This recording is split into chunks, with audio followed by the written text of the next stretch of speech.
everyone, we are nearly halfway through our page of trinkets, as I've called them, from Ivy and the Inky Butterfly by Johanna Basford, and we have this one to do today. So we've got to play with light and fire and candles and things like that, so it's going to be quite good fun, I think.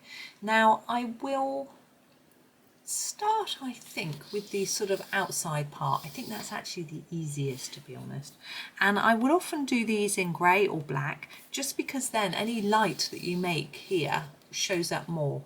But you don't have to do them in that colour. It will really sort of depend on the context of the picture, and obviously we just have bits and bobs in this picture, so we haven't really got a context, so that's what I'm going to do, choose black. And greys and blacks, I should say. Now the Payne's grey is a really pretty grey to use, so I think we will start off with that and see where it takes us, really. Now Payne's grey is a special grey which has some purple in, so I understand, and so it makes it a really interesting shade. So let's get going. Now I'm thinking we've sort of got glass here, haven't we? So this is like the frame, so it won't really be affected by the candle lights too much because it's on the outside, if that makes sense, because the light's going to be coming out of the front. So what I'm going to do is just apply a little bit of shading, so I'm just making it darker on the corners than the rest, and it's just to make it look a bit more metallic, really. I don't want it to look really shiny, but just so that there's a little bit of difference in colour. So I'm going to go back over the areas that want darker, because polychromos like to be layered up a little bit, and just sort of blend that up a little bit so it doesn't look too scruffy. There we go, and that's quite dark, but as I said, I wanted a sort of frame for the light part, which we will be doing later. Excuse me. Now I'm going to put a dark line on top or just underneath this black line here, because I think there'd be a bit of a shadow under there, because I think this is like it's sort of sticking out, isn't it? So hopefully that will help give that impression, and I might do one under here too. Now for this lower bit, I'm going to start off on the edge with more layers and less towards the middle, so that it looks a bit like it's catching the light. But we don't want it too pale, so I'm going to go back over like that. Again, it's sort of metal, I'm thinking, but not really reflective, so like a matte metal, like I don't know, a pewter or something like that. I'm thinking, I don't know if pewter is shiny, I don't know, maybe I'm just making things up. But what I'm going to do underneath, in between these two, is draw a line so that we've got the impression of shadow again, and the same here. I'm going to try and make this look a bit rounded by making it a little bit darker on the outside, like that, and then at the base around. Gosh, the sun's shining, I've just noticed. Wow, that's nice. I went out first thing, it was quite cold. I need to go out again later because I've got to post a letter, which I hadn't got myself organised enough to do earlier. Now I want this bit to be fairly light, because I think it's going to be angled outwards and catching the light, particularly at the front. So I'm going to go over with a really light layer. You could use a lighter colour, grey, but I really want to just stick with this Payne's grey, because then I know everything is the sort of same shade, the same sort of colour family sort of thing. I don't know if that makes sense, I hope so. But I want it darker at the top than the bottom. So now I'm going to do that, put in some darker bits. Goodness, my windows are clicking, or window frames, where they're expanding and getting hot from the sun. That's interesting. It's my neighbour's just got a new front door with lots of glass in, which she was hoping the sun would come through and light up her ground floor, so she can find out today. Now it's a bit sunnier.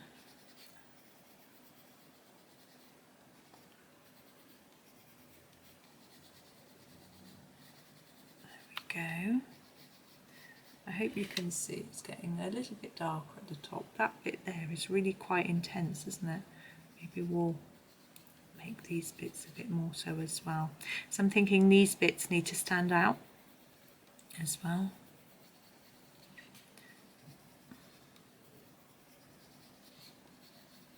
I'm just sort of fiddly-faddling around with it there.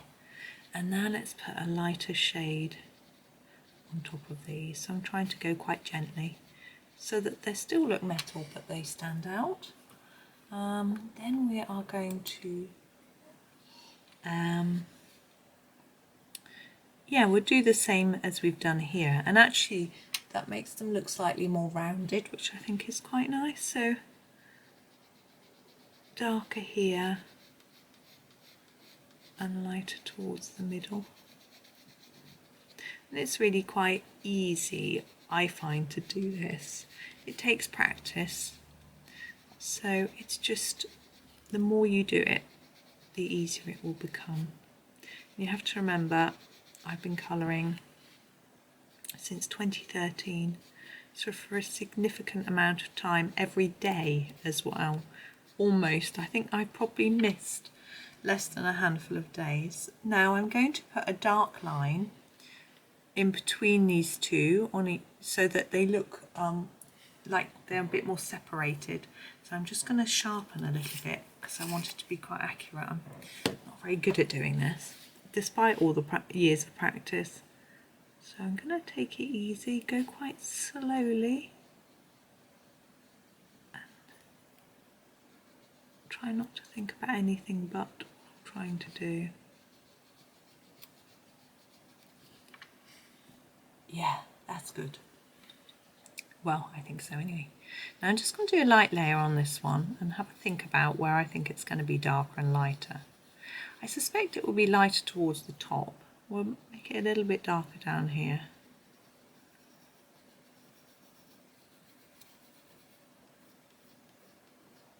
Just take some colour up. I'm also thinking that maybe if we put a line around the edge, it might look a little bit more rounded because it looks very flat at the minute. But if we do this, it looks a bit more three-dimensional.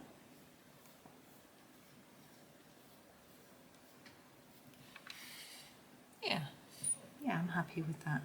Okay, I'm going to leave that there with our Payne's grey. So we've done all that just with one pencil. We've got quite a few different shades. So what it shows you really is that if you have only got a set with very few colours in, you can achieve quite a lot of different looks without even having to blend your colours together. Obviously, if you do blend your colours together, you then get a whole big mix of different colours. Right, so our candle, I'm just going to brush that off. We've got a little... There we go. Now, I'm often tempted to do a red candle. We haven't got any red yet. Let's do a red candle. We've got a little bit over here, but not the same colour of red that I'm going to do. But I've got to find out which red this is. It doesn't really matter. What I would say is take a mid-red like that and a dark red. Oops, just dropping it. And the dark red like that hasn't sharpened enough. Now I'll tell you the numbers because I know you like to know what they are. They will all be in the description anyway. So this is number 225, which is, sorry I shouted then, dark red.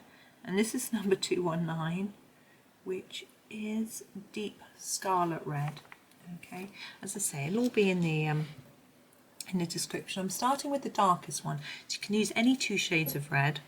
Just try and find a darker and a lighter, and put the darker here and then a less there. So a really dark layer here and less here. Okay, and then take your lighter shade. As I say, this was the deep scarlet red or something. I can't even remember, and I told you about 2 seconds ago. Go over the top and then bring it in and reduce the layers that you're using so that you can get a lighter bit down the middle.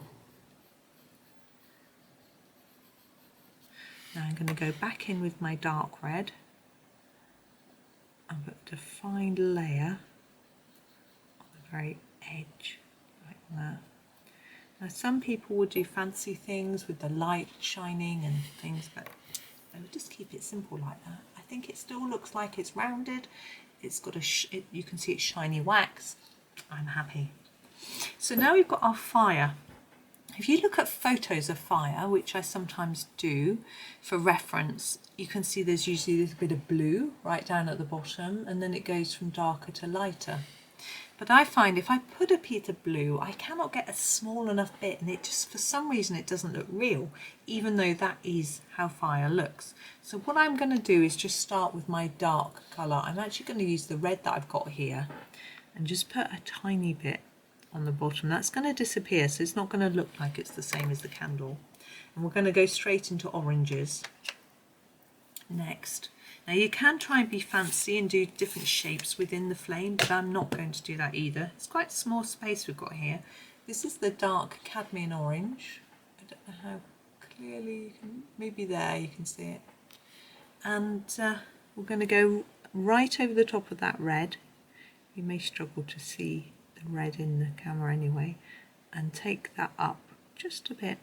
Oh, it's about halfway, but I'm pressing a lot lighter as I go up. It looks quite luminous in the camera. And next I'm going to grab this orange. I'm just going to sharpen it. With such a small space you will need very sharp pencils. This is the Cadmium Orange, so it's the sort of next one down in the cadmium family, I suppose. And I'm going to go all over the whole thing again and just take that colour up the flame like that. And I'm going to try and find, I think we've got the, yes, I'm going to use the dark Cadmium Yellow for the last bit. So I'm just going to overlap the orange slightly and take it up with some yellow, and it's quite an orangey yellow. You can go over the whole thing and blend it together if you want to. And I'm quite happy with that. Obviously the black outline, there's no black outline around anything. And sometimes I think particularly on a flame it looks a little bit odd. You could white it over. But I have not managed to get the technique of doing that figured out, so I'm not going to do that. Now what I'm thinking with the flame is that often it's a lot lighter just around the first bit, and then it gets darker and darker. So what we're going to do is to take our darkest yellow that we're going to use for this bit. So I'm going to basically use 3 shades. So this is not as orangey as the dark Cadmium Yellow. This is just the Cadmium Yellow. Okay. And I'm going to use it in the corners. So I'm going to start dark and go lighter. Actually, I'll probably use it across the top as well, like that. Around the corners, and then fade it a little bit. So do a lighter layer, and down here just a bit. So I'm thinking the closer we get to the flame, the lighter our colour will be. Okay, so now I'm going to go to the light Cadmium Yellow. I'm just going to give it a sharpen. I'll show you. It does say cadmium is the light one. As you can see, it's getting smaller. My pencils are always shrinking. I like seeing them shrink now because it shows that I use them. They're there to be used. Okay, now I want quite a light bit around the candle, but I want it to sort of blend in. Let me see, yes. The light yellow glaze is what I'm going to use. We used it yesterday actually on the teapot, didn't we? Which is looking very blurred. It's the camera blurs things that are around the edge, I think. Light yellow glaze. I think I try not to. I try to set it so it doesn't do that, but I think it just has to. I don't know. One day I'll get to know my camera better. I was talking to my son this morning. He was going, "Mum, when your channel gets really big, you're going to have to do loads of editing." And I said, "Well, maybe I'll pay you to do it." And he went, "All right." It's funny. I would like to just lighten that area around there a little bit. Now, I've got my poly white in my hand. I don't think it's going to work. What I'm actually going to use is a Prismacolor White, which I happen to have here. These are much better at writing over the top of things than polys. Don't really work brilliantly for this. And what I'm hoping to do is to go over the top of the black flame edge without going over the top of the orange, and just around here a little bit, and it just fade it, hopefully. Oops, I don't really want to go over the wick, but I did. I can always draw the wick back in, which actually I might do. There we go. It's just a really tiny touch and probably not going to make that much difference. Now what you can do as well is put some light coming out of the lantern and around it. But I'm not going to do that. We've got no context in this picture. It's just a little thing, and we haven't done backgrounds or gone outside of the edge of anything else. So I'm going to leave it like that. But as I said, I'm going to draw that wick back in with a very sharp black pencil. You could do it with a pen, but I think it will be really show up too much. I just want to redraw it in. I don't want it to jump right out of the picture. You can see that already looks quite a defined line compared with some of the other black lines which have faded back a little bit. So that's me. So there we go. That is the lantern. I had a lot of fun with that, and I feel it was quite simple, but I hope that you sort of learned a few different things there. I have done candles before. In fact, I might link to one that I did in, I might put a link at the top. Sometimes you might notice there's links to other videos that appear at the top. I might do that for this one and find you another one from Enchanted Forest, maybe it was, and that might be interesting for you because it's a bigger one, so there's a bit more to it. But anyway, that's me done. So thank you very much for watching. I do hope you enjoy the rest of your day. I hope you get some colouring done and have fun. Happy colouring!